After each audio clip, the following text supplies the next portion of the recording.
안녕하세요 선생님들. 오늘은 도덕과 모형에 대해서 공부를 해보도록 할게요.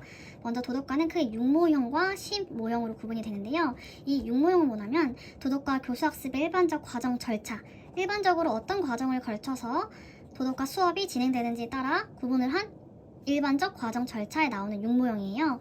보통 우리 수업을 할 때는 도입을 하고 다음에 전개 과정을 거치고 나머지 정리 과정으로 끝내죠. 이때 전개 과정에서는 인지적 접근 과정과 정의적 접근 과정, 그리고 행동적 접근 과정으로 구분이 돼요. 인지적인 것에 중점을 맞췄으면 인지적 접근 과정이라고 하고, 정의적인 영역에 좀 더 초점을 맞췄으면 정의적 접근 과정, 행동적인 영역에 초점을 더 맞췄으면 행동적 접근 과정이라고 해요. 여기서 구분이 되는 것이 바로 6모형인데요. 이 6모형은 제가 만든 청킹인 지가, 뭐가, 실실이라는 청킹이 6모형의 청킹이에요. 지가 뭐가 실실, 좋다고 웃냐 이런 식으로 외워주시면 되는데요. 먼저 지는 뭘까요? 지 하면 지식, 이해형이고요. 가는 뭘까요? 가가 두 가지가 있어가지고 구분을 해줘야 돼요. 먼저 가치라는 것은 똑같은데 얘는 가치 판단이고요. 얘는 가치 뭘까요? 가치 심화입니다. 모는 뭘까요? 모범이 된다. 모범, 감, 화형이라고 외워주시면 되고요. 실실 묻는다 할 때 실은 먼저 실습, 실연형이 있고요.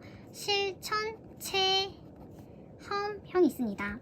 그래서 구분이 되는 것인데 인지적인 접근 과정에 해당하는 애들이 지식 이해와 가치 판단이에요. 얘네 둘이고 모가 얘네 둘은 정의적 접근 과정에 해당하고요. 실실 얘네들은 행동적 접근 과정에 해당해요. 그래서 이 지식, 정의, 행동의 접근이 모두 추구되어야 하는 것은 아니지만 또 획일적으로 적용이 되는 것도 아니지만 그래도 알아두셔야 할 필요가 있다입니다.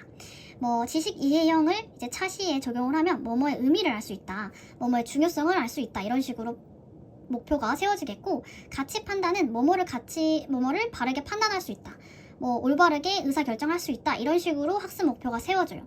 모범 감화형 같은 경우에는 뭐뭐하는 태도를 기를 수 있다, 뭐뭐하는 마음을 가질 수 있다 이런 식으로 되겠죠.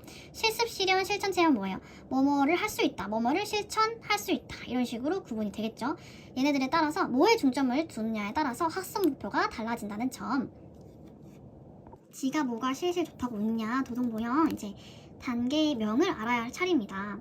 모형 이름은 다 알았어요. 이제 단계 이름을 알아야 하는데 단계 이름에 특징이 있어요. 먼저 이 6모형은 5단계로 구분이 되는데 1단계와 4단계, 5단계 모두 똑같은 이름을 가졌다라는 특징인데요. 1단계는 써놓은 것처럼 학식동이에요. 4단계는 뭘까요? 도서강의예요. 5단계는 뭘까요? 정적 실화예요.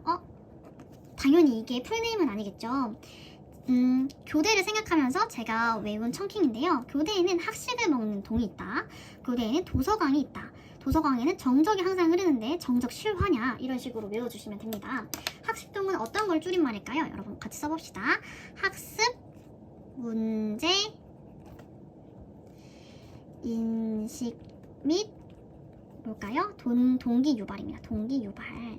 학습, 문제, 인식 및 동기 유발. 그러면 4단계는 뭘까요? 도덕적 정서 및 의지의 강화입니다. 자, 5단계 정적 실화 이건 뭘까요?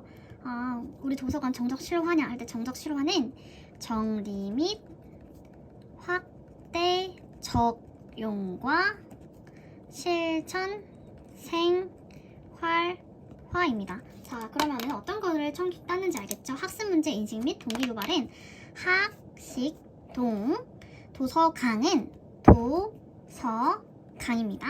정적 실화냐? 정적 실화. 자, 여러분 이거는 사실 1단계, 4단계, 5단계는 뭐예요? 특징이 없어요. 단계 이름만 봐도 뭘 하는지 알겠어요.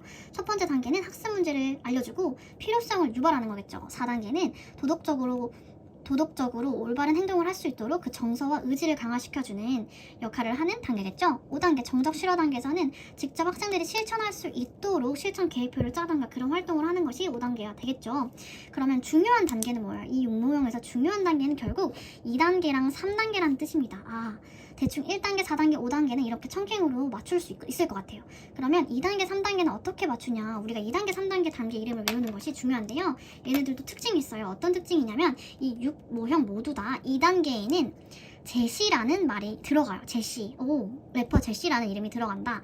3단계에는 어떤 게 들어갈까요? 3단계에는 모형 이름이 들어간다. 그러면 지식 이해형 같은 경우에는 뭐가 들어갈 수 있어요? 이해라는 말이 들어갈 수 있고, 모범 감화형 같은 경우에는 뭐가 들어갈 수 있어요? 모범이라는 말이 들어갈 수 있겠구나라는 걸 유추할 수 있겠죠? 아무튼 2단계에서는 제시라는 말이 들어가고 3단계에서는 모형 이름이 들어간다. 이것을 알아주시면 되겠습니다. 자, 그 다음에는 우리가 이제 각 단계별로 어떤 활동을 하는지 알아야 돼요. 그쵸? 그래서 첫 번째는 지식 이해형부터 해보도록 하겠습니다. 지식 이해형. 자, 지식 이해형은 1단계, 4단계, 5단계는 우리가 특색이 없으니까 생략을 하겠습니다. 먼저 2단계, 3단계는 아까 제가 뭐라고 했나요? 그 모형 이름과 제시라는 말과 모형 이름이 들어간다고 말했잖아요. 자, 그러면은 얘는 지식 이해형 같은 경우에는 청킹이 이거예요. 뭐냐면 가관, 이다, 가이, 너인데요. 여기서 중요한 게 바로 가관입니다. 가관이 2단계에 해당하고요. 가이라는 말이 3단계에 해당합니다. 지식 이해.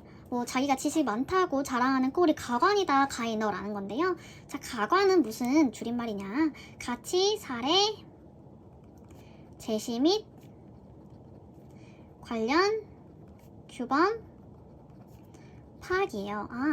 가관할 때 가치, 사례, 제시 및 관련, 규범, 파악이다. 그래서 말 그대로 가치, 사례를 제시해주고 관련, 규범을 파악하는 단계가 2단계 되겠습니다. 여기서 근데 중요한 게 하나 나와요. 뭐냐면 관련 규범이라는 말이 굉장히 중요한데요. 관련 규범을 이제 파악할 때는 저학년이랑 고학년이랑 파악하는 방식이 달라요. 저학년 같은 경우에는 규범적인 진술로 제시를 해줘야 되고, 고학년 같은 경우에는 규범적 뭘로 제시를 할까? 규범적 용어로 제시를 해줘야 돼요. 그러면 이 두 가지가 뭐가 다를까? 예를 들어서 사람의 생명도 소중하듯 동물의 생명도 소중합니다 라는 것은 규범적으로 술술 막 풀어내듯이 말하는 거니까 진술에 해당하는 건데, 그 말을 생명 존중이라는 명사로 표현하면 규범적 용어가 되는 거예요. 그래서 저학년과 고학년 같은 경우에 서로 규범을 제시하고 파악하는 형식이 다르다라는 것을 알아두시면 좋겠습니다. 이 규범이라는 규범적 진술, 규범적 용어라는 표현을 알아두시면 좋아요. 자, 꼭 기억해두고, 그러면 이제 3단계로 넘어가면은 가이라는 말은 어떤 것을 줄임말일까요? 가치, 규범의 탐구 및 이해의 심화입니다. 지식 이해는 무엇보다 뭘 중요시해요? 지식을 중요시하는 과정이에요. 그렇기 때문에 가치 규범을 학생들이 탐구하고 이해를 할 수 있도록 하는 것이 매우 중요합니다. 그래서 가치 규범 탐구 및 이해의 심화 단계가 되겠습니다. 이제 여기 단계에서 중요한 것은 신념화, 초점화, 주관화인데요. 또 공통화가 있습니다. 공통화. 이 네 가지가 이루어지는 것이 바로 3단계라고 할 수 있어요. 먼저 신념화 같은 거는 뭐예요? 신념화는 내면화라는 말과 비슷한데요. 그 가치 규범에 대해서 내면화 한다는 말입니다. 초점화는 뭐예요? 초점화는 그 가치 규범의 의미를 정확하게 아는 것이에요. 정확하게 아는 것. 주관화는 뭐예요? 주관은 나랑 관련된 거죠. 그래서 가치 규범이 나랑 관련돼 있음을 아는 것입니다. 공통화는 뭐예요? 학생 한 명한테만 그 가치 규범을 이해시키는 것이 아니라 이제 학습 공동체, 그러니까 반 전체 모두에게 그 주관화, 초점화가 일어나도록 하는 것이 바로 공통화라고 할 수 있겠습니다. 그 다음에 지가 뭐가 실실해서 두 번째는 가였죠. 가치 판단입니다. 이 가치 판단 과정도 마찬가지로 도덕적 인지와 관련된 과정이라고 볼 수 있겠습니다.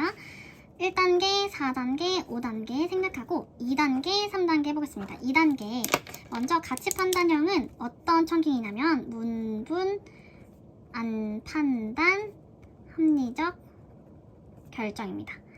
이게 무슨 말이지? 자, 이렇게 외워주시면 돼요. 가치 판단은 물불 안 가리고 판단하는 게 합리적인지 결정해주세요.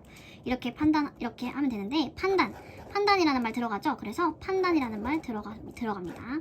물불 안 가리고 판단하는 게 합리적인지 결정해주세요를 청킹으로 외워주시면 되는데, 2단계는 항상 뭐가 들어간다고 했어요? 제시라는 말이 들어가고, 3단계는 뭐가 들어간다 했어요? 모형의 이름이 들어간다고 했어요. 그러면 2단계는 뭐라고 할까요? 자, 2단계는 문분, 문분 3단계는 판단, 합리적이 청킹이 되겠는데요. 자, 문분은 뭐냐? 도덕적, 문제, 사태의 제시 및 분석입니다. 제시라는 말 들어갔죠? 3단계는 우리가 모형 이름이 들어간다고 했어요. 도덕적, 도덕 판단, 합리적, 의사 결정의 학습입니다. 그래서 얘가 가치 판단이라는 이름을 가지고 있으니까 마찬가지로 모형 이름인 판단이 들어갔습니다. 자, 2단계, 3단계 이렇게 청킹 외워주시면 됩니다. 2단계에서 먼저 도덕적 문제 사태의 제시 및 분석인데요. 여기서 중요한 거 하나 나옵니다. 도덕적 문제 사태의 유형을 구분하는 것이 중요한데요. 도덕적 문제 사태의 유형은 총 5가지가 있어요. 그런데 모든 문제가 다 도덕적 문제 사태라고 되는 것이 아닙니다. 첫 번째 조건은 먼저 갈등이 있어야 되고, 두 번째는 어떤 것이 있어야 될까요? 자신의 입장을 선택해야 하는 문제여야만이 도덕적 문제 사태에 해당하다고 할 수 있습니다. 그렇다면 이 5가지 유형을 구분할 때는 어떻게 구분을 할까? 자, 이것도 청킹이 있는데요. 뭐냐면 선조, 위, 선, 해입니다. 선조, 위, 선해. 자, 선행형, 조화형, 위계형, 선악형, 해소형으로 구분이 됩니다, 여러분. 자, 먼저 선행형은 뭐예요? 말 그대로 악을 행하지 않고 선을 행하는 문제를 말해요. 그렇죠? 조화형은 뭐예요? 조화형. 예를 들어서 오늘이 우리 장기자랑, 우리 학생들의 장기자랑 연습하는 날이었어요. 근데 공교롭게도 우리 삼촌이 전주에 놀러 오셔서 전주를 안내해줘야 되는 상황이 됐어요. 그러면 장기자랑을 연습하러 가는 게 먼저일까요? 아니면 삼촌을 전주로 오셨으니까 안내해주는 것이 먼저일까요? 이거 둘 중에 하나가 악이라고 볼 수는 없어요. 둘 다 그냥 선이라고 볼 수 있겠죠. 선인 상태에서 우리가 이 선과 선을 최소한의 손상을 입히고 둘 다 조화롭게 추구하는 것이 조화형이라고 볼 수 있습니다. 그럼 이 위계형은 뭘까요? 위계형 같은 경우에는 이거예요. 큰 선이 뭐고 작은 선이 뭔지를 위계적으로 구분을 해서 이제 큰 가치, 보다 더 큰 선을 더 추구하는 것이 바로 위계형이라고 할 수 있겠습니다. 예를 들어서 얘네들 예시를 보면은 장기자랑 연습은 학급 전체를 위한 일인데 삼촌이 전주에 왔다고 전주로 안내하러 가야 된다. 이거는 사실 선이긴 한데 사적인 일이잖아요. 그래서 어떻게 보면은 공동체 일이 더 중요하다고 생각할 수 있기 때문에 이렇게 판단을 해서 위계를 나누는 것을 우리가 위계형이라고 합니다. 해소형, 마지막 해소형은 뭐냐? 둘 다 선일 때 양쪽의 가치를 모두 다 추구함으로써 그 문제를 해결한다 해서 해소형인데요.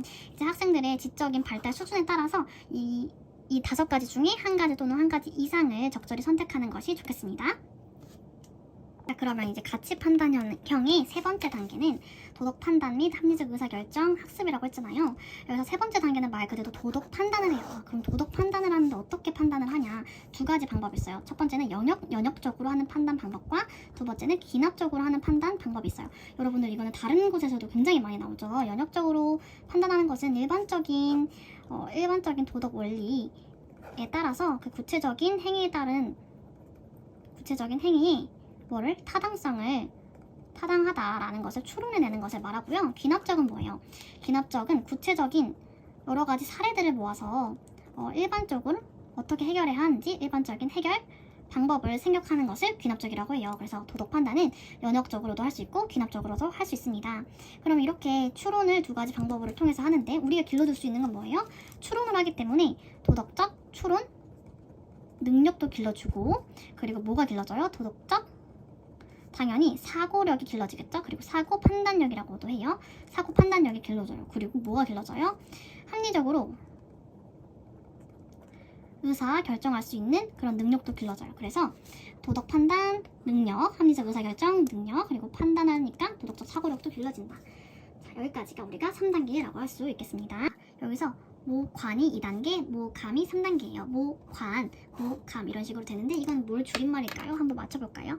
이거는 도덕적 모범의 제시라는 말 들어갔어요. 관련 내용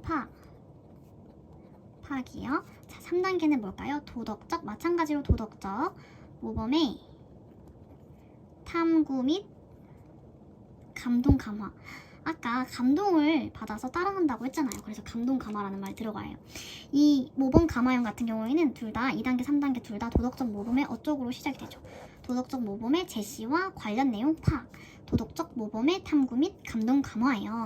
자, 이거는 이제 도덕적인 모범을 제시해준다. 어떤 이론이랑 관련되어 있을까요? 바로 비읍, 디귿, 리을. 뭘까요? 반, 두, 라의 무슨 이론이에요? 모델링 이론이랑 관련이 있습니다. 와, 잘했습니다. 모델링 이론은 뭘까요? 그 모델이 내가 존경하고 좋아하는 모델이 하는 행동을 따라하고 싶어지는 마음을 모델링 이론이라고 하는데요. 그래서 여기서는 도덕적인 모범을 제시를 해줘요. 이 이론이랑 가장 관련이 엄청나게 있겠죠. 자, 그러면은 도덕적 모범의 제시를 어떻게 할까요? 이야기로 해도 되고 영상을 보여줘도 됩니다. 그래서 여기서 그 도덕적 모범의 제시를 할 때 이 모델이 하는 행동을 따라함으로써 얻을 수 있는 강화 요인을 포함시켜주는 것이 중요해요. 강화 요인을 포함시켜주는 것이 좋다. 자, 여기까지가 2단계였고요. 3단계는 도덕적 모범의 탐구 및 감동 감화라고 했죠. 이것을 이제 모범 행동을 탐구를 하면서 이제 내면 깊이 받아들이고 따라하는 것을 바로 감동 감화라고 하는데요. 이제 도덕적 모범의 탐구는 왜 필요하냐? 그냥 보고 따라하도록 하면 되는 게 아니에요? 아니에요. 아니잖아요. 그쵸? 이게 사실 도덕적 모범을 따라 보기만 하는 것으로 끝나는 것이 아니라 학생들이 진짜 머리로 이해하고 받아들일 수 있도록 탐구하는 과정을 거쳐야 돼요. 이거 우리가 뭐라고 하죠? 인지적 매개가 이제 탐구하고 관찰하고 모방하는 데 중요한 요소이기 때문에 탐구하는 과정을 꼭 넣어주는 거예요. 탐구 및 감동 감화. 감동 감화는 이제 지적으로 탐구를 다 한 뒤에 학생들이 어떤 것이 옳은 행동인지를 마음 깊이 받아들이고 내면화하고 주관화하는 과정을 거치는 것이 바로 감동 감화라고 할 수 있겠습니다. 사실 모범 감화형 같은 경우에는 청킹이 그다지 쓸모가 없을 수 있어요. 왜냐면 모감, 모관, 모감 이런 식으로 구분이 되잖아요. 2단계는 모관, 3단계는 모감. 사실 그냥 이 흐름을 외우는 것이 좋은 것 같아요. 이 모형은 청킹이 별로 좀 그러네요. 도덕적 모범의 제시와 관련 내용을 파악하고 도덕적 모범의 탐구 및 감동 감화를 한다. 그러니까 반두라의 모델링 이론이랑 관련이 엄청 깊다는 것을 알아두시면 좋겠습니다. 먼저 첫 번째는 모범을 제시하고, 제시가 들어간다고 했으니까 도덕적 모범을 제시하고 관련 내용을 파악한다. 자, 세 번째는 도덕적인 모범을 인지적 매개가 중요하니까 탐구해주고 감동 감화한다. 모형 이름이 들어간다 했으니까 감동 감화한다. 이렇게까지 외워주시면은 우리가 6모형 중에서 지, 가, 모, 가, 실, 이 6모형 중에서 뭐까지 했어요? 지가 뭐까지 했습니다. 가, 실은 다음 탄에 올리도록 해보겠습니다.